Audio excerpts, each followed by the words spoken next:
Well, hello and welcome to Your Health in Your Hands. I'm Dr. David Ajibade with the Brain and Body Foundation. Now, a few episodes ago, we had Dr. Hall on, and we talked about the health disparities or the challenges, the health challenges that Black people have compared with whites. And it was a fascinating study.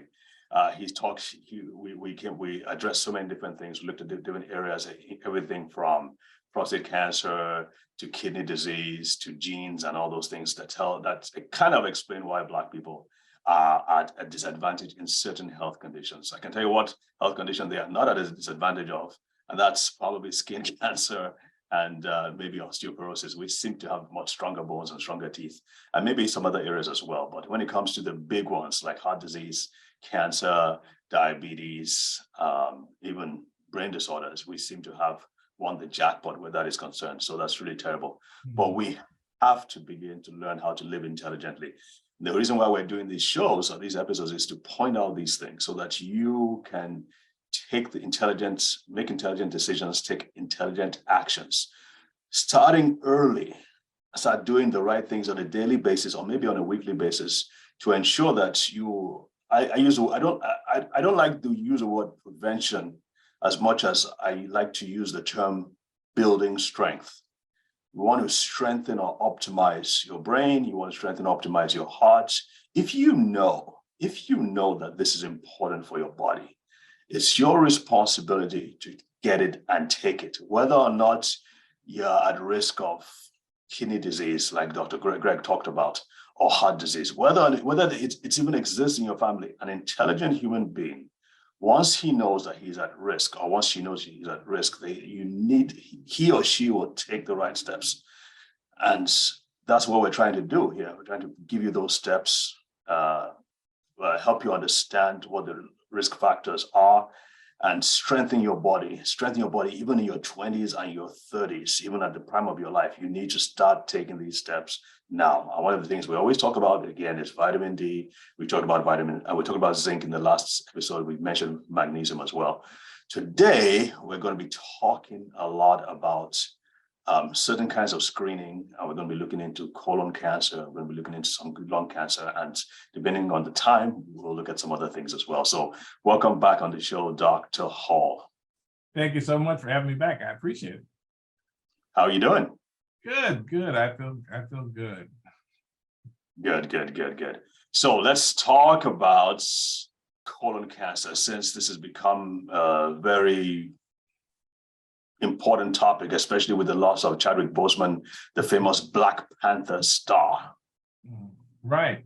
Yeah. And that, since I wrote an article on my website, Dr. Greg Hall, and I also learned that Pele had a colon cancer. A number of people. No, yeah, really?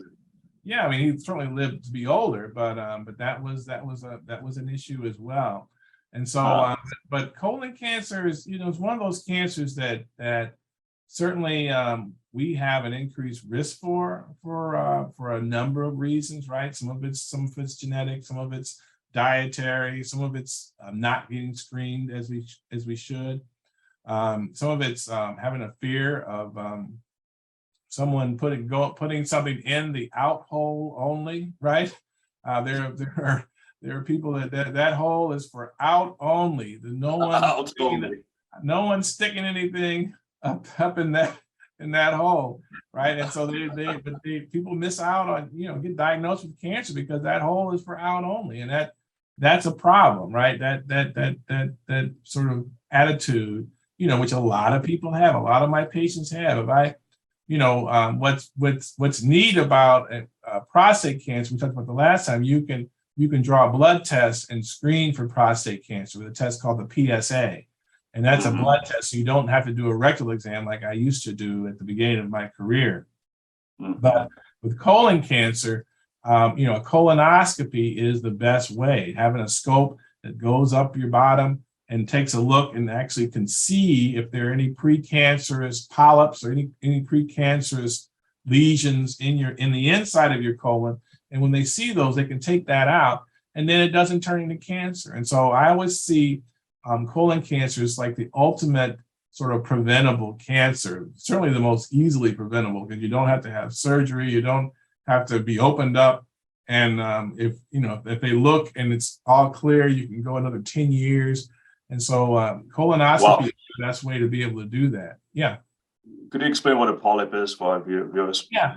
A polyp is just a small outgrowth. I think of it as almost like a mushroom that's growing on the inside of your colon. And that mushroom can swell and ultimately become a cancer. When it's small, it may just be an incidental finding, right? It could be nothing, or it could but some of those small mushrooms on the inside of your digestive tract can grow and turn into a cancer. So if someone's in there looking with a scope, they can actually snare that mushroom, pull it off, and take it out, and then it doesn't grow into anything. And so it's almost like kicking a mushroom off. If you see something, you kick a mushroom over, it's done. It's not gonna, Right. So and that's the same sort of approach with the colonoscopy. You can find these polyps, which are little mushrooms, remove them, and then they don't grow into a cancer that once it grows through the walls, now you need major surgery.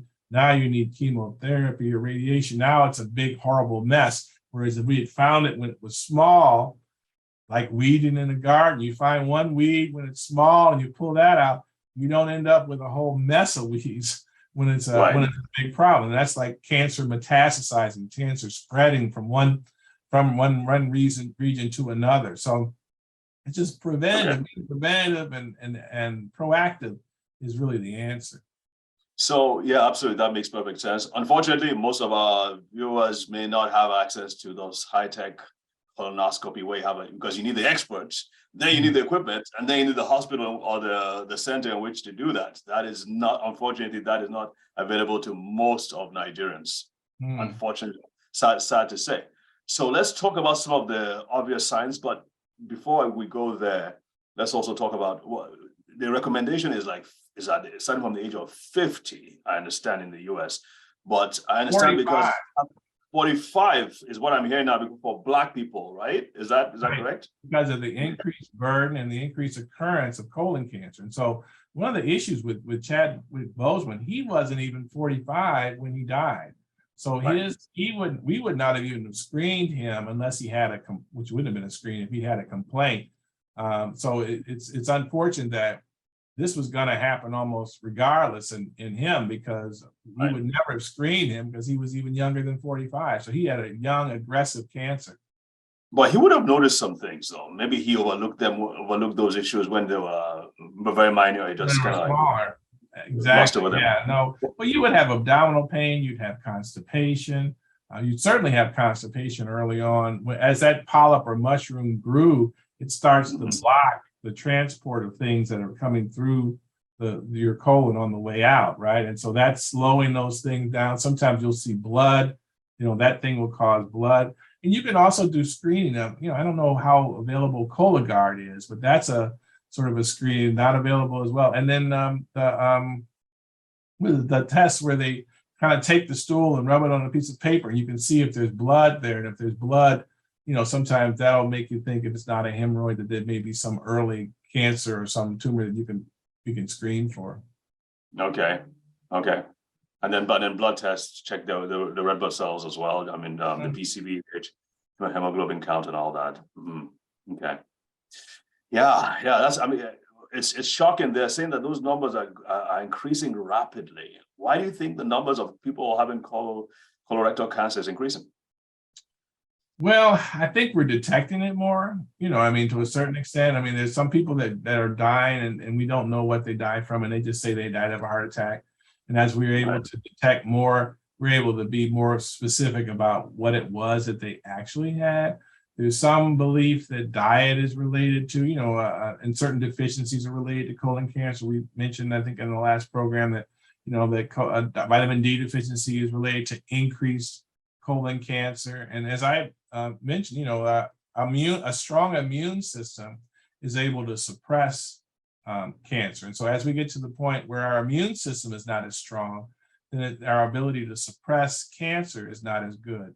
And your immune system works when you sleep. So if you're not getting a good night's sleep, or if you're not in an environment where you can get a restful night's sleep. I mean, I grew up in the inner city. My bedroom was on the front of our house, and the front of our house was on a major street, a major urban street. I slept like a baby when I was young, right? But if I was old like I am now, all the siren coming by, we didn't have air conditioning. The window was open, and I was right on the street. And so not Yeah. getting good restful sleep can impact your immune system, and if your immune system is related to fighting off infection as well as keeping cancers at bay, that is also a big issue.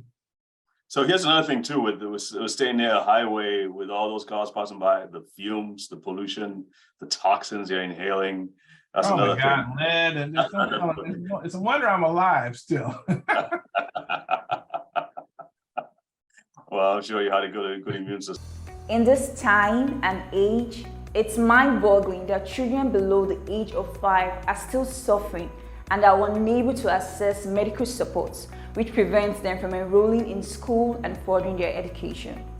If you didn't know before, now you know. There are solutions that help strengthen the brain, immune, and cardiovascular systems of these children, thus enabling them to live improved lives. These therapeutic interventions are available at the Brain and Body Foundation Clinic. Contact us using the number on your screen and we'll help put you in the right direction.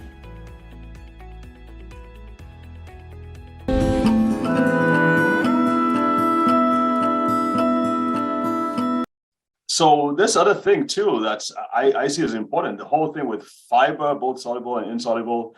And I mean, I've become really big on it because of my studies as well. I mean, I try to take five.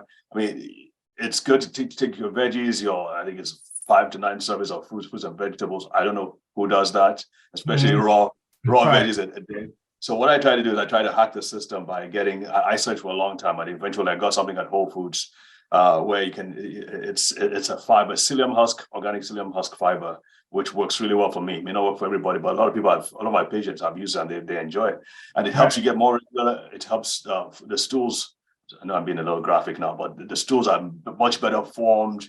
You don't have to wipe many times because it comes out very well. You know what I'm saying?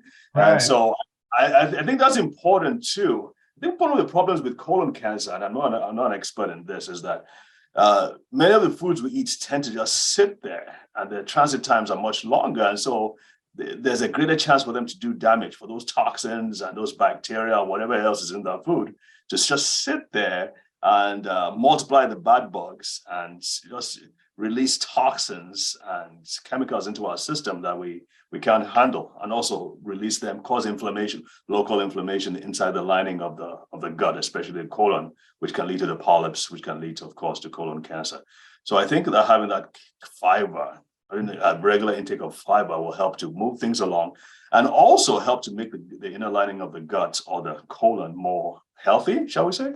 Absolutely. You are dead on. Absolutely. That is exactly right. I mean, helping the things move along, because when you eat, when you eat beef or lamb or even pork, it's your body has a harder time breaking it down and moving it along. And so that some of that is like just sitting there and slow. So being constipated is probably not good for your health. It's not, it's not fun to experience, but it's also not good for your health. You want things to moving along, you get the nutrients out and then expel the rest so it doesn't bring you down. So I think you're absolutely right. But one of my rituals at night, as many times as I can remember, I take the fiber, a glass of water, powdered vitamin C, because they find that's important, and vitamin D. I don't know if studies are now showing that the bacteria need vitamin D to do their work. Right. The probiotics. So feeding them with vitamin D as well as the fiber and the vitamin C helps a lot. And then they also in turn help to make vitamin B, some forms of vitamin B, I guess vitamin B12 and all that. But they need the vitamin D. They need adequate amounts of vitamin D to thrive and do their work. So super important to take some of these things. I mean, I try to think about what can we do at nights to optimize the healing, the immune system, the reparative work that the body is doing while we're sleeping at night. It's true. And you think about the times when you have woken up in the middle of the night, it's usually related to difficulty digesting things, right? Right, exactly. It's like you're having trouble digesting something. So really eating something, what you eat can impact, the restfulness of your sleep, which is linked again, to immunity and to, cancer prevention, all those things. Which is one of the reasons why, speaking about eating at night, it's recommended now that you tend to shut things down by 7 o'clock. Okay, some people say 8 o'clock, but 7 o'clock, you want to have your last meal. Some people say, by the way, they say you can eat cheese before you go to bed, and that doesn't cause any insulin boost. I know we haven't talked about insulin, but it won't affect things much. But 7 o'clock. And they also say exercise, walking helps the digestive system. And so some people are constipated because they don't move, they don't do anything. Right. So you want to have a chance to go out and just kind of walk around the block, or do a little walking, or walk on a treadmill or something, so you can get a little bit of exercise. That helps your digestive system sort of wake up and helps motility. It helps just move things along. Right. And then it gives you so at night, I think they say between 10 o'clock and 2 o'clock is the optimal time for reparative sleep. So they say before 3 hours. I think that's how they came up with 7 o'clock. So 3 hours before you go to bed. Obviously, most people don't go to get bed at 10. I certainly don't go to bed at 10 o'clock. No, I don't either. That's why they say so. 10 o'clock to 2 o'clock is the best time to have your sleep. The way you can get the most from your sleep. And make sure, folks, now that we're talking about sleep, make sure you sleep in a dark room. Cover your eyes completely. Maybe if you can get one of those eye masks. I got one. I got one here. I use it before I go to bed, just to cover my eyes, because that's when your body produces melatonin, which helps to make you sleep, helps your body relax, and it also helps in the repairing of your brain and damaged tissues in the body. Melatonin is such an important thing. It doesn't get secreted much if there's a lot of light in the room. So it's best you cover your eyes, make it as dark as possible. Right. No sleeping with the TV on, right? That's right. No sleep with those flickering lights, TV, the noise and all that will mess with your sleep. No cell phone next to you. I know we all do that. Keep everything as far away, all these EMFs as far away as you possibly can. Right. Yeah. So colon cancer, I think we've kind of talked about this. We're going to have to leave the lung cancer and smoking to another topic, because I'm looking at this now. I think, it's just 15 minutes though. No, that's not. No, we have time. I think we have time. 15 minutes. Okay. All right. You want us to just talk a little bit about the lung cancer? Sure. Well, lung cancer really is related to. Hang on. Let me introduce that. Sure. All right, Dr. Gregory. So let's talk about lung cancer, and let's see. And is it worse in Black people? Well, yes. Like everything, right? Like everything. People get lung cancer with less burden of smoking, right? And so for however much smoking causes lung cancer in white people, Black people who smoke less will get the same lung cancer sooner, right? And so the burden of lung cancer is worse on smoking Blacks. Now, the good news is that we tend to smoke less cigarettes. Overall, we smoke less than white people. We smoke later. We tend to start smoking later, and we smoke less. But the bad news is that less smoking still still causes a disproportionately high amount of lung cancer. So, so there's something about it. And so, the ultimate sort of putting side by side is that, a lot of my patients smoke marijuana, right? There's no increased risk. And the irritation that comes from smoking and other things I inhale, it actually helps in the protective immune system barrier. I know vitamin A too. They say vitamin A is good for the lung function. Zinc, I heard about. I think they said zinc deficiency is responsible for over a sixth of all lung infections and all that. So I would say A, C, D, of course, for lungs, and zinc. Especially if you're a smoker, it would be good for you to supplement with these things, just as a safeguard and to mitigate against the harmful effects of smoking. Absolutely. No, that all sounds like sound advice to me. Oh no, looks like our time is up again, Doc. So I think we're going to have to wrap this up. Any final words you want to give our audience?